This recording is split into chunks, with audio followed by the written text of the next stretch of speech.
సుందరమ్మ గారు రావాల్సిన కోరికలు సాధన కోరుకున్నాం. పెద్దలు కూడా సభను ఒప్పుతున్నాం. ఈయన మన పాఠశాలకి ఎన్నో విద్యార్థుల ఎడల విద్యార్థుల చదువు ఎడల ఉత్సుకత కలిగిన వ్యక్తి.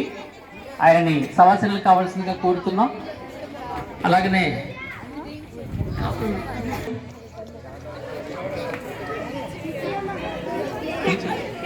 మన ఆఫీసులో ఉన్న పోజిరెడ్డి సన్యాసరావు గారు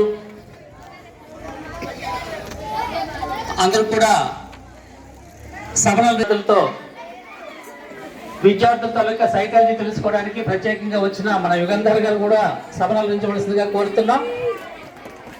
అలాగే ఇప్పుడు విద్యార్థుల తాలూకా ఆరోగ్యాన్ని దృష్టిలో పెట్టుకుని ఎల్లప్పుడూ వస్తూ మీ ఆరోగ్యం ఎడల ప్రత్యేక శ్రద్ధ చూపిస్తున్న మన ఏఎన్ఎం గారిని కూడా సభను నిర్వహించవలసిందిగా సవినీయంగా మనం చేస్తున్నాం.